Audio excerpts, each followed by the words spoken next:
Have you ever wondered what hypnosis might be and what it can do for you? You've come to the right place. Welcome to Hypnosis-Everywhere with your host, Inez Simpson. This is the show that talks to everyone, from the experienced practitioner to the cautiously curious, and yes, even the skeptics. Now, here's Inez Simpson.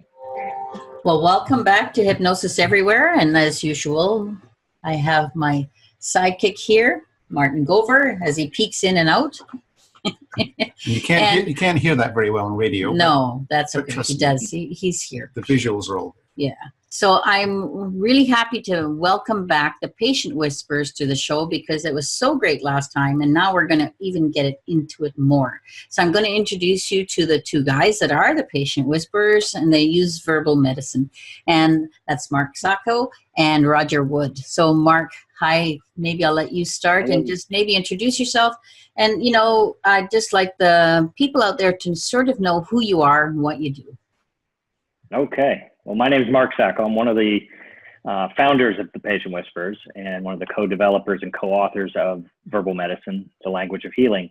And I've been an emergency room nurse for almost a decade now, and actually a little over a decade. I'm getting old.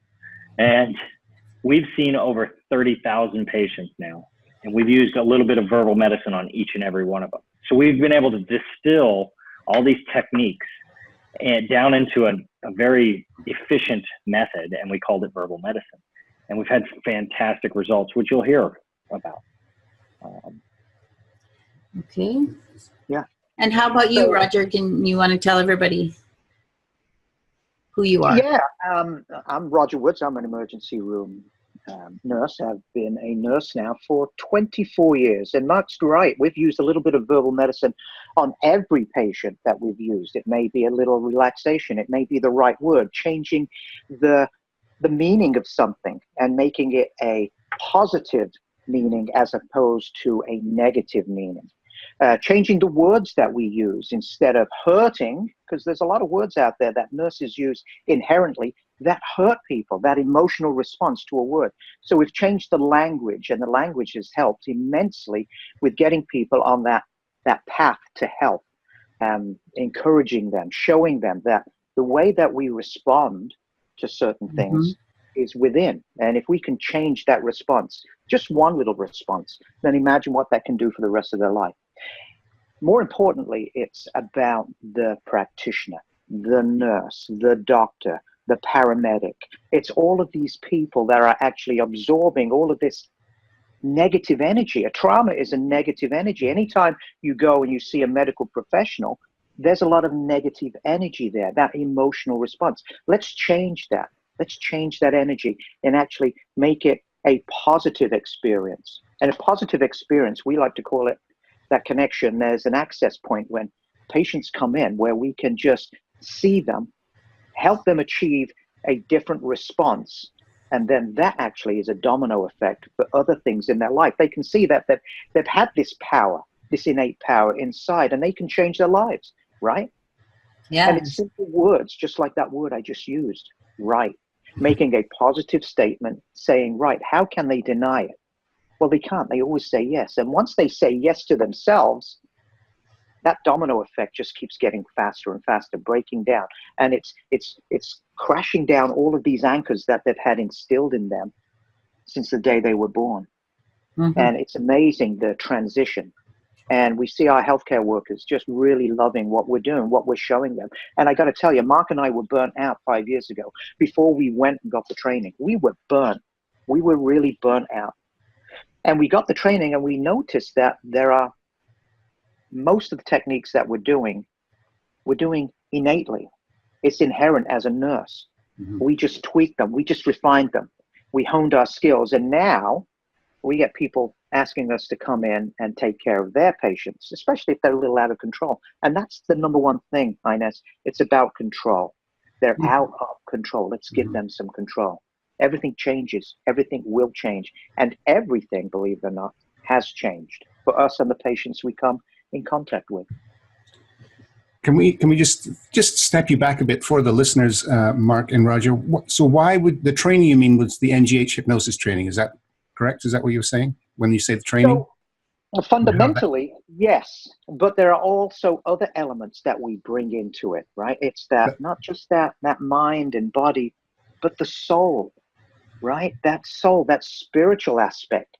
We all have different religions. We all have different creeds and colors, and we have to identify them. As nurses, we get that training. We get that training about the whole spectrum of culture, right? Mm-hmm. And so we as nurses have the upper hand as opposed to, and I don't mean that to the detrimental side, but we have more training about culture backgrounds and how we can use that, to build, you ready, rapport.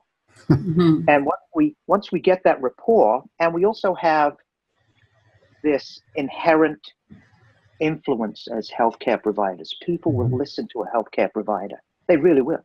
They come in a medium trance. They are so receptive. They are so open. And as I said before, we call this an access point where change happens. It happens instantly, just like that. So what I'm curious about is why, I mean, you probably associated with, but why go to hypnosis or the NGH hypnosis training? Did you think, oh, this is the next? They put NLP in too, so I know. Yeah.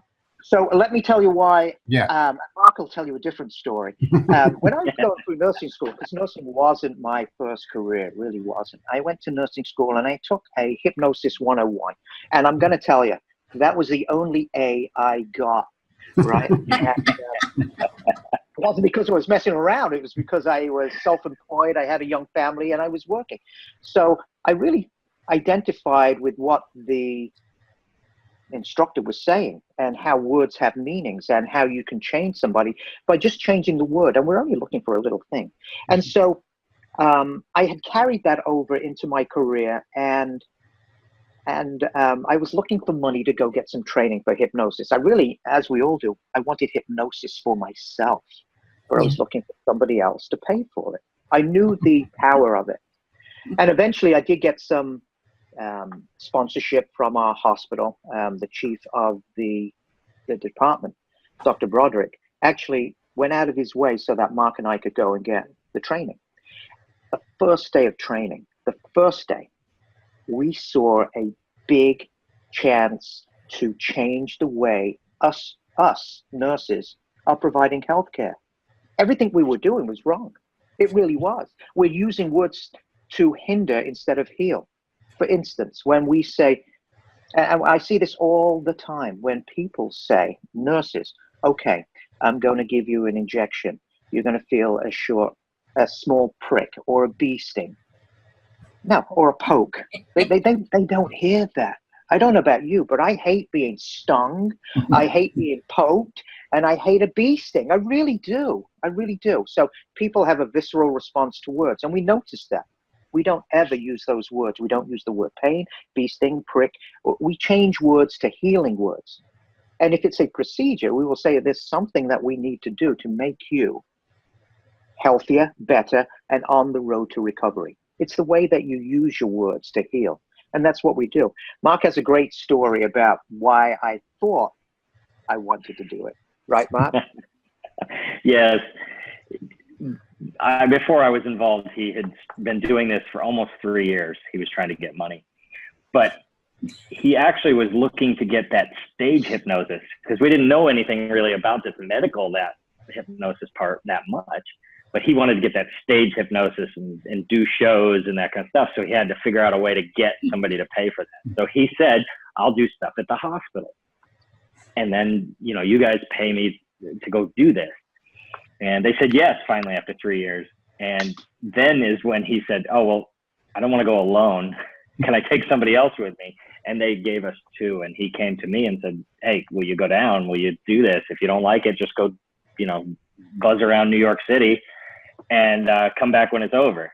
But again, like he said, the very first few minutes that we were in there, we saw the power that this could give us in the healthcare arena. And our jaws were just dropped open and said, oh my God. Not only were we kind of doing things wrong, but we saw how it could be changed for so much better. And it also showed us that we were already doing some of that in the healthcare arena, and we didn't know it. And that's actually where the patient whisperer's name came from. We had this innate ability to get people to do what we needed them to do, get them to calm down, get them to get out of the car and come into the hospital. And people were already coming to us and saying, hey, can you go talk to that person? We can't get them out of the car. They're, behavioral psychic patient. We need them in. And it would work. So one of the doctors one day said, when there was a problem going on, he says, go get Marc and Roger, one of the patient whisperers. And it stopped. So when we got the training and wanted to develop a company, we said, that's got to be our name. That's us. So that's how we became the patient whisperers. But when we were getting the NGH training, he was almost having two classes, one teaching lay people and one teaching us nurses on how to use hypnosis. And we just rocketed up from there. I think it's astounding. And I think when you're at the forefront, and if you can start it off in a positive manner, it pays off. It'll compound through the whole thing of having the work done, right? Yeah. And I think also from the hypnotist side, when we saw you at the Canadian convention and hypnosis convention, and you were talking, we were just like, oh, this is what we should all be doing. It's just amazing. That's the right place to put hypnosis. It was great. Their stories and what you were achieving. And it has become our mission to teach every nurse how to do this and use verbal medicine in their practice. That is our mission. That's why we're here. I think it's a great mission. I like also, Roger, when you were saying, about words, and you're out of control when you go into a trauma, the patient or the person going in, of course, the biggest thing is they feel out of control. And I love that story you say. You go in and say, listen, I know a lot about this place. I'm a nurse and I've worked here a long time. Would it be okay if I led you through what you need to do? I think, that there's somebody here who cares and is going to lead you through every step. That's great, I think, to calm people down. Yeah, it takes away the mystery, right? Yes. I'm sorry, Marc, I'm all over you. No, I was just saying it gives them the control back. And that makes so much difference. And, everyone always has the misconception that when we as hypnotists take control from them, it's exactly the opposite. We're actually giving them their control. Yes, that's right.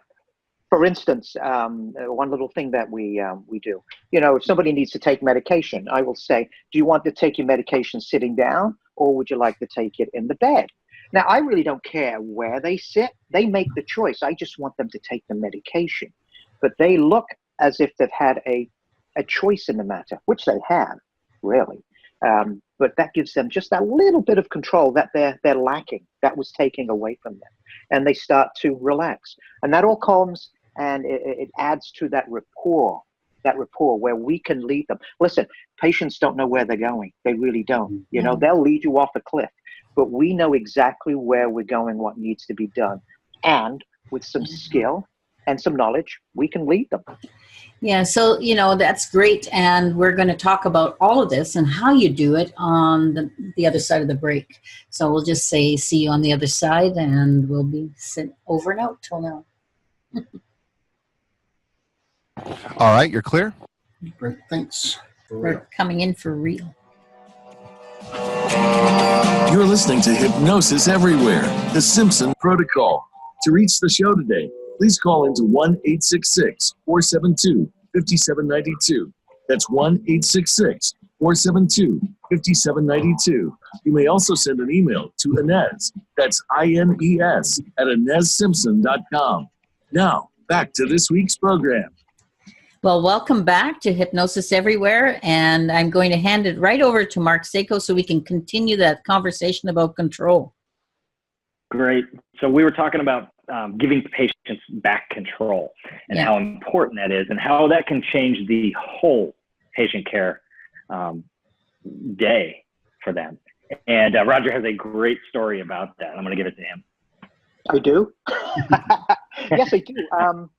We're talking about control and how it can be given back, right? That's what we're looking for. I was working in one particular place at the emergency room. We float around to different places, triage, the alert rooms where there's major trauma, bedside care.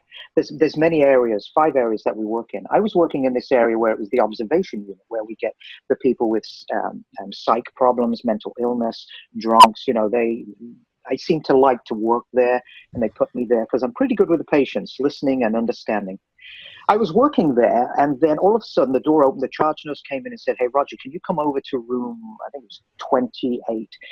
There's a young man in there, and he's hyperventilating. He's not listening to anybody." And the two young male nurses, didn't know what to do. And then I got a little upset with that. I said, "No, they need to learn." And then I said, "Okay, let me go and show them what they really need to do." I had no idea what I was walking into, but I had the confidence to know that I had a lot of tools at my disposition, my disposal, not disposition. And so I walked over there, and I look into the room, and I see this guy with tattoos all over him, all over his face, all over his arms, and he is hyperventilating, and he's got this mask on, this non-rebreather, which gives him oxygen, and he was hyperventilating, he had froth in his mouth. And I saw the two, and they're pretty seasoned, 4, 5 years, 6, 7-year professionals, not knowing what to do, these two male nurses. Nice guys, really nice guys. And they just didn't know what to do. So I went up to the guy and I said, "Okay, what's going on here?" And he just couldn't talk. He was hyperventilating. I turned to one of the nurses. I said, "Well, what's going on?" And they couldn't tell me. I said, "That's okay. He can keep doing that. Keep doing that." And what I noticed was that all these tattoos were not professional. These were prison tattoos, which then set off my antenna to know that this guy is oppositional. Whatever I tell him to do, he's going to do complete opposite. What I also noticed was that the two male nurses were wearing gray. He probably thought that these two guys were security guards, prison guards. He's not going to do anything for prison guards, right? Nothing. And so I said one more time, "If you don't stop hyperventilating, you're going to pass out." He just kept on going. I said, "Good, because the moment that you pass out, you're all mine." Now that was a change of state right there. As soon as you pass out, you're all mine. He didn't want me to have control over him. All of a sudden, he stopped breathing. All of a sudden, he started to release his chest, his shoulders came down. I went into the cabinet, pulled out a washcloth. I pulled off the mask. I wiped away the froth on his mouth. And I just said, "Brother, keep going on. Keep going. You're going to be mine the minute you pass out." And he started to control his breathing. He started to control his breathing within 2 minutes. The mask was off full time. He was breathing normally, and he was talking in full sentences. Not very complimentary about his girlfriend. That's what started it off. He had a problem with his girlfriend. But he didn't want to give me that ultimate control. So that's where just a little knowledge helped me relax this guy. Otherwise, he would have passed out. And then that would have been a different ballpark altogether. So we would have been in a lot of trouble. The two male nurses were just astounded because they had tried with this guy, and that's the word try. They kept saying, "We've been trying, we've been trying, we've been trying." And I said, "Well, once you make your mind up to do something, it will be done. Stop trying." And so I walked away after 5 minutes, and I left it at that. The two male nurses came up after their shift and said, "What the hell happened in there?" I said, "Nothing much, right?" But we did get him under control, and he was able to get the care that he needed. Mm-hmm. Otherwise, he was leading those two male nurses. They didn't know what to do. I knew exactly what he needed, and so I gave it to him. So when people are in fear like that, because that's what he is, he's in, being triggered to be in fear, and you give him back that control. How subtly you did that doesn't matter, but it all works, right? And that's all about, even though that you gave him that gift, that he could take his control back. Yeah, and it points to one part, matching and mirroring. Yes. In that case, he needed to be that aggression, that I'm taking control if you don't let me, type of thing, because he had to match and mirror that energy that this guy was giving out. Yeah. Before he could even hear him. Yeah. Yeah, I did dress it up a little. He was swearing, and I had to get into his face and come up to his level, if level, a little bit more, and then slowly bring him down. The moment I wiped that froth away from his mouth, that showed caring. And that triggered him relaxing and releasing. This guy isn't that bad. He just washed away all that froth from my mouth. And so it's that release And that's what he needed right there and then. And I'm going to tell you something else. I needed to have the confidence of making a difference. I don't know what's going to happen. I don't know what to do, but I need to have that confidence. And that's where most of the nurses we come in contact with don't have the confidence in making that difference. But they do make a difference with every word that they say, every treatment that they provide. Their presence makes a difference. Imagine the difference when nobody's there to take care of you. But they do make a difference, and nurses need to know that. Doctors need to know that. Paramedics need to know that. Dentists need to know that. Everybody who provides health has this authority, and they need to know that they have this inherent influence. And weren't you saying to one of us that when you're using verbal medicine, or anybody using verbal medicine in an organization like that, the drug use goes down. Of course, the healthcare professionals, the doctors, they have less stress. It's easier for them to work, and the healing is faster. Is that correct? Absolutely. We've seen it time and time again, where we can go in, get a patient down into a nice relaxed state, and they use half of the pain medicine that they actually needed. I actually work at a small hospital up here in Vermont now, and I used verbal medicine for the first time with this group of PAs and nurses, and they needed to do a conscious sedation, and they pulled out the usual amount of medicine, and they started with their first dose, and the guy didn't go down. They started with the second dose, and the guy still wasn't really getting down. And I said, if you don't mind. And I did some verbal medicine on him and relaxed him. And then they gave a third dose instead of waiting. And the guy was so relaxed that we actually had to breathe for him for a little while until he came back out of it. They learned now they know that when Marc starts talking his thing, is to not give more medicine, because it's going to work. It's going to bring him into a relaxed state. And it worked great. And the gentleman, had his foot put back into place, and he came out of it with no problems. And so with verbal medicine, you're also able to, you use placebos quite a bit, I gather. The concept of a placebo. Well, The concept, yeah. Yes, because it's our words. Right. Yeah. I can tell you That's right. That's you're what you going to mean. feel much more. So let's talk about the placebo. The placebo is the most used drug out there. You look at all the drugs that are brought up against the placebo, which means, let me tell you what the placebo means. Mm-hmm. If you do nothing at all, these are the effects, if you do nothing at all.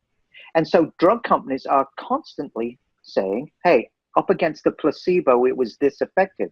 Well, how strong was the placebo, How many people did it cure? Out of 100 people, if it cured 20 people where they have no symptoms after the placebo, well, that's mind over body, isn't it? Yes. They thought they were getting the medication. I think there's studies done now. I couldn't cite them to you.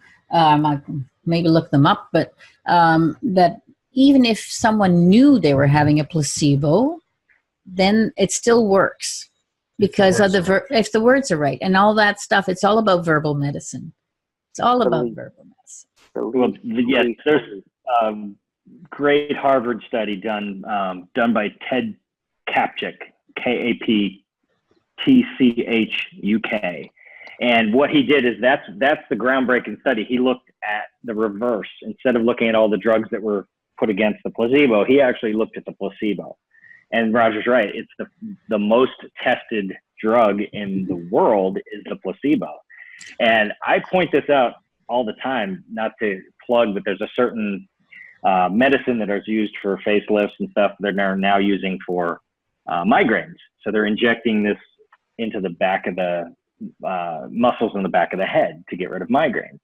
And if you look at the ad, it says it reduces, for people with more than 14 migraines a month, it reduces it to 8 to 9. Mm. The placebo says it reduces it from 7 to 8, or 6 to 8, excuse me.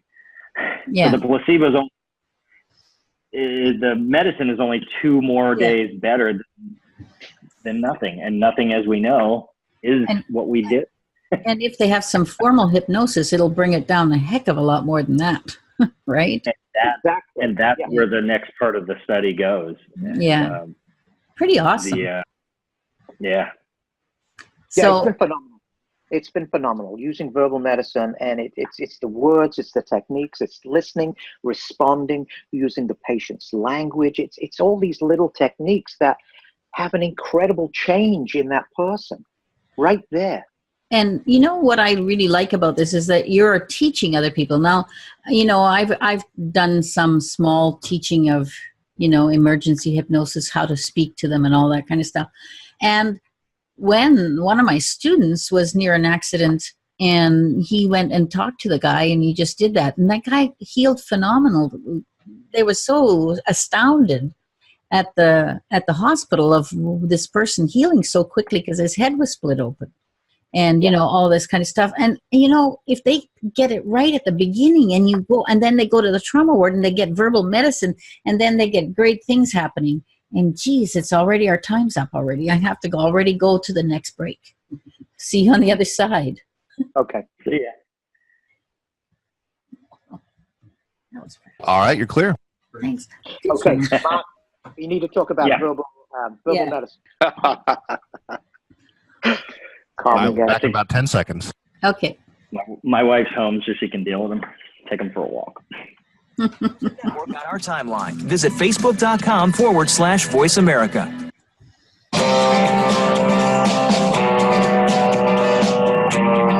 You're listening to Hypnosis Everywhere, the Simpson Protocol. To reach the show today, please call into 1-866-472-5792. That's 1-866-472-5792. You may also send an email to Inez, that's INES, at InezSimpson.com. Now, back to this week's program. Okay, welcome back to Hypnosis Everywhere, and I'm going to go straight to Marc Sacco because he mentioned something in the break that they were going to go to verbal SWAT. Is that what you called it? Yes. So Let me tell you about that. Yeah. We were just talking. You were mentioning about the going from out in the field to the trauma to beyond, and that led us right into verbal SWAT, and that is special words and tactics. It's a training program based on verbal medicine, the program we've developed, and we're working. I'm a paramedic, but we're working with other paramedics we've trained as hypnotists in developing this program where we can take what we do in verbal medicine, the hypnosis, NLP, acupressure, and move it out into the field so that first responders can start the process right where it needs to start. And that is so exciting because their care, their healing can now start right there in the field before they've even left in the emergency into the ambulance to get to us. And that's sometimes life-saving because if you can get somebody to relax and calm down and begin their healing, that may keep them from bleeding out. That may keep their heart going. That may keep them from getting worse before they get to the emergency department. So that's why we thought it was crucial to get key members involved and really develop this for the paramedics, EMTs, and first responders. And as a result of that, we've been working with some of the people that were involved very early on back in the 70s with M. Eric Wright, who did the groundbreaking study called the Kansas Experiment. Now, the beauty of this was he took a little index card and wrote a paragraph that basically said, the worst is over, we're here to help you, you're going to keep breathing, you're going to keep healing, et cetera, et cetera. And he made all the paramedics and EMTs memorize that and whisper that into their ear of the patient as soon as they got them, and to move them away from the detrimental parts of the scene, like people saying, oh my God, that looks horrible, or Yeah. I don't know how he's going to survive that. So get them away from that, tell them this paragraph, and then continue the same care that they normally would get all the way to the hospital. And they tracked this and tracked the recovery and the all of the data from that. And they showed that because they did half of the paramedics with this Kansas experiment and the other half just did their job, they saw a huge, significant change in the recovery of all of these patients. So it was fantastic. And the only problem is all of that data was lost And we have, not only have we, but Judith Costa, who wrote The Worst Is Over, and I forgot his name now. Was it Dan Brown? Who wrote originally about this, all went and researched this. And we have researched it too. And one of them called M. Eric Wright's widow and said, do you have any of his personal notes? Do you have anything left? Because we can't find the data. We've only got the results. And sadly, it's all lost. So what we have decided is, and with the support from these original people, is to replicate the Kansas experiment. So we are currently working on putting that whole project together and then putting it out to find the right city that has the right parameters to run this study on a scientific basis and get data and get all the results and publish this. That's Kansas, like the state Kansas experiment? Yes. Yes. Great. Perfect. That's awesome. And, you know, I think you guys can actually, because you're already on that page of thinking, I can see that you could actually really be good at replicating it, maybe even making it even better, you know? Yes. Well, we yes. can, because And let me Mark's just say one thing real quick. Sure. Because I spoke wrong, and I don't want to mess that up. It's Donald Trent Jacobs. He was the gentleman who has really been behind this this method. Awesome. So Okay, go great. ahead, Roger. Yeah.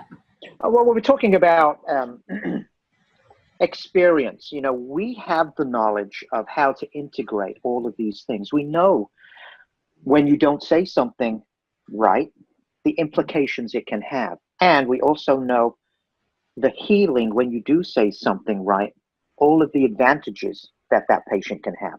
So why not allow them to have it? You know, people say, you know, to me, oh, is that going to be painful? And I normally say, no, I'm going to allow you to feel whatever you want to feel, whatever you need to feel. I never use that word. And so all of these things that we are talking about is things that we do daily, repetitively, each and every day.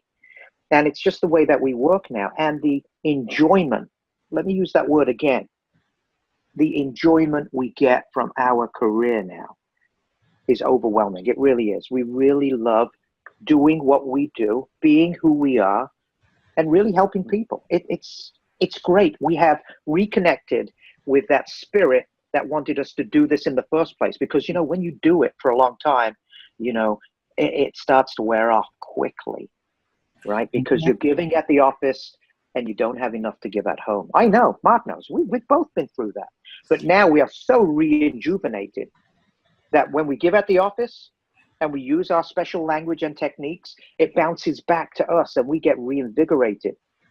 And not everybody deserves it, I'll tell you that.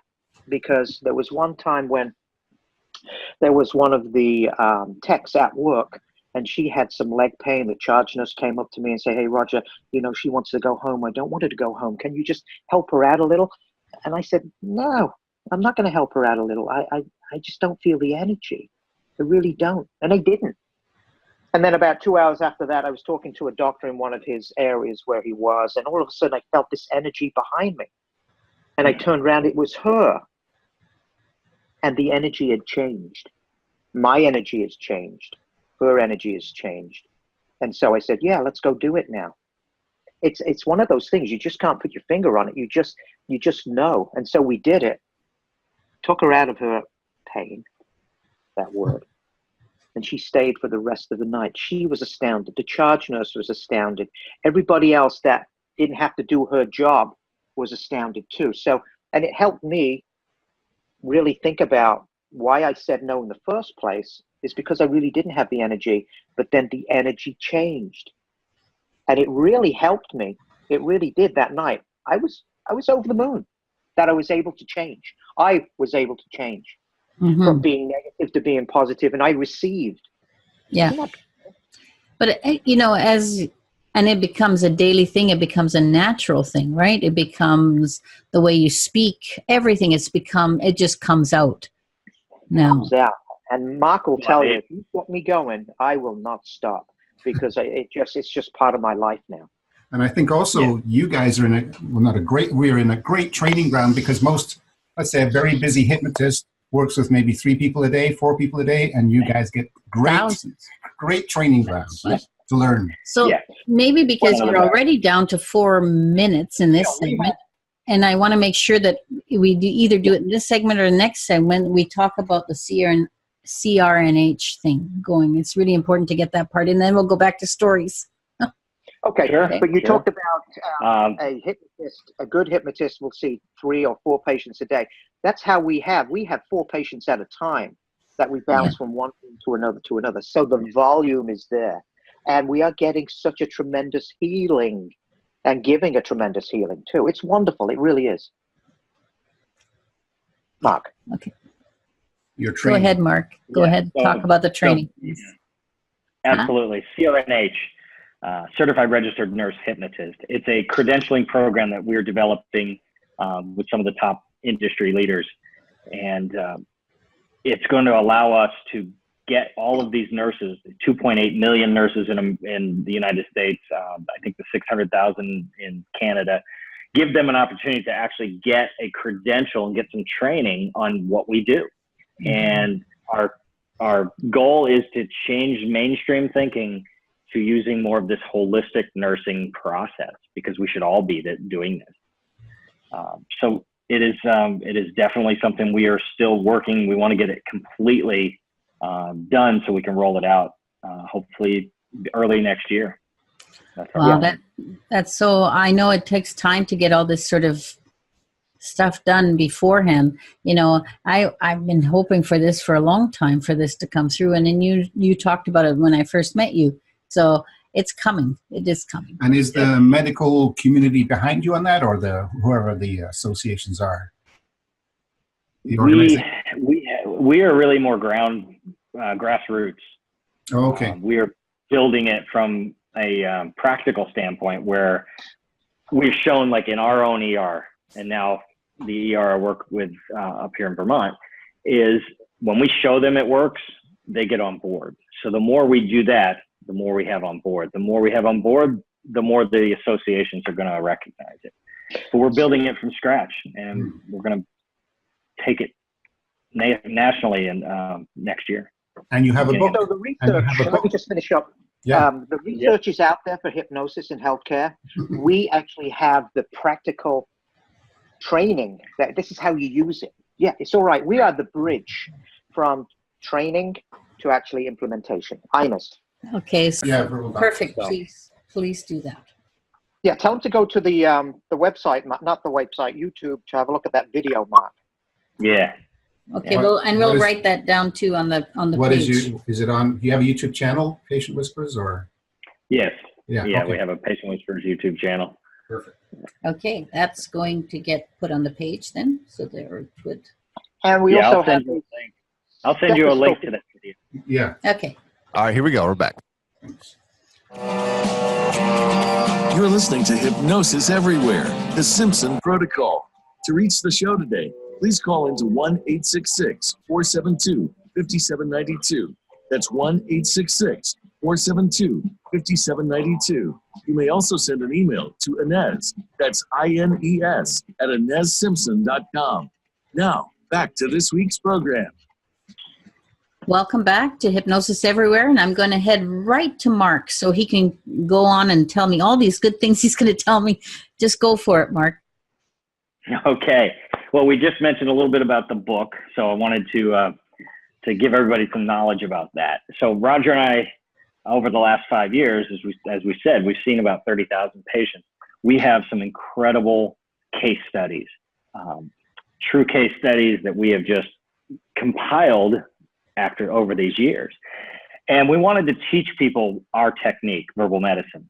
And the best way we found was more of an Ericksonian method of storytelling. Mm-hmm. So that fit perfectly. So our book, which is about 140 pages, is very instructional, but it's very entertaining because it tells all these case studies. You've heard a couple of little excerpts from the studies from Roger.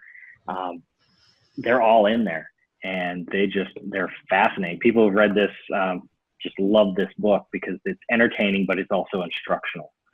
So it's coming out on Amazon probably November 1st. And we're still doing the technical thing about getting it up on Amazon. So it's coming soon. And I just heard you have a YouTube channel. So we'll do that too. We'll leave that on the show page so people can look for it, but you go ahead, keep going. Yeah, we'll give you a link on the Verbal Medicine Patient Whisperer YouTube page. And the fascinating part is that Roger and I walk the walk and we talk the talk. We actually believe in this. We do it to others, but we also do it with ourselves. And to prove that, we went one late night and we had one of our PAs put sutures, big sutures, in my arm under hypnosis using verbal medicine. And we have the complete video from beginning to end. People can see the needle marks. They can see it going into my arm, and they can see that I'm just laying there relaxed and that I'm not having a problem with it at all. And it's fascinating because it shows what we do, and it really took no time at all.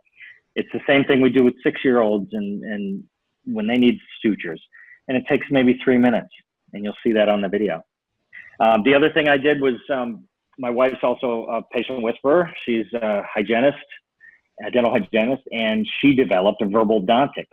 And that is this whole verbal medicine method in a dentist, because there's so much dental anxiety. There's 85% of the people walking around today have dental anxiety. So she has developed that and moving that forward. So I needed some work done on my teeth. So we did verbal medicine, and I walked in, and it was funny the doctor, the dentist, was nervous because they're used to injecting this stuff in your mouth, making it numb, and then drilling away. And I said, no, I'm good. I laid back and went back into trance. And throughout the whole time, it was a deep cavity. My wife is working in the office, so she's checking in with the doctor, and she could hear the doctor all the time going, are you okay? Are you sure I can I'm good. And she did this very deep cavity, no anesthesia whatsoever, no topical, no nothing. And it was great. I could walk out, I'm talking, no slurred lip, and I could enjoy it. So it was great. So we do that. We do all of this stuff with ourselves as well as patients and staff, and it's great. But one of the things we hadn't mentioned was utilization. We have looked through our whole doctor's tool set and nurses' tool sets and said, what's here? What's hanging on the wall? What's around our shoulders? What do we have that we can use? And one of the most common things anybody will recognize with a doctor or a nurse is a stethoscope. And we said, well, what can we do? Why can't we use that? And we came up with the stethoscope induction. And it is, I have to say, brilliant. Because here's this thing that's sitting around our necks that we rarely use for anything but a quick listen to the lungs or the heart. And it just hangs there. It's our identity.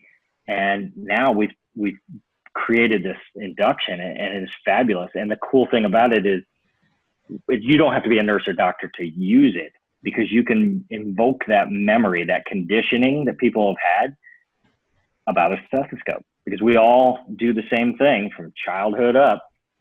You breathe deep when they move it around your back, and they move it deeper and you breathe deeper. And we made this induction. Same with the BP cuff. We did the same thing with the tightening of the arm and the relaxation.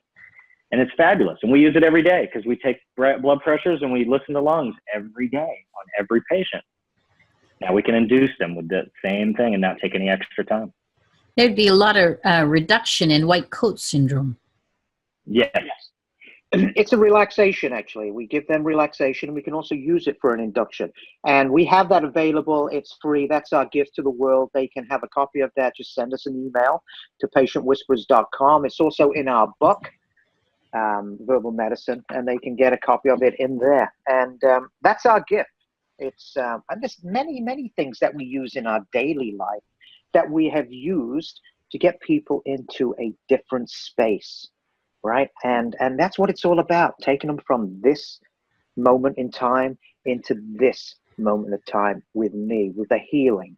And it's all about presence and what's the intent to move them from trauma to recovery. It's as simple as that for both of us. You know, I rant on the show quite a bit about people becoming part of their medical team. you know, by doing hypnosis and that. But imagine that if they do take their responsibility, then they end up in trauma or whatever, and then here this is all happening. What an ideal way to be. Makes me very excited. Yes, us too. So you've got a couple minutes left. I really want you to round it out for people exactly, so they'll go and get that book, or they'll just go and listen to you on YouTube, because the more we can spread this, the better. Sure. So verbal medicine is the language of healing. It's simple as that. It's so easy to do, and it's because it's our mission to teach everyone, every nurse, every healthcare provider.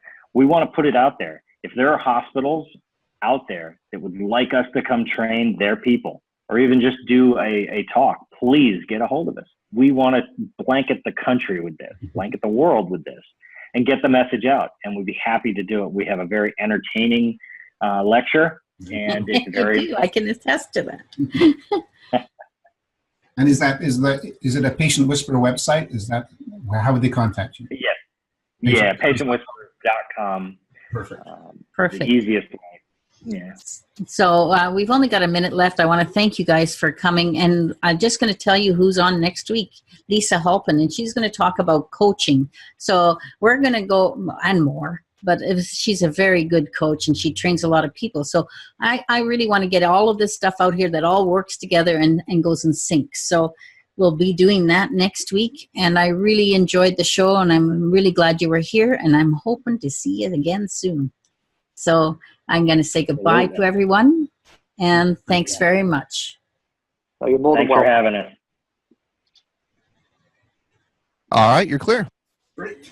Thank you. That was great, guys. Thanks. Wonderful. Have a great week. Yeah, you too. Yeah. Thanks.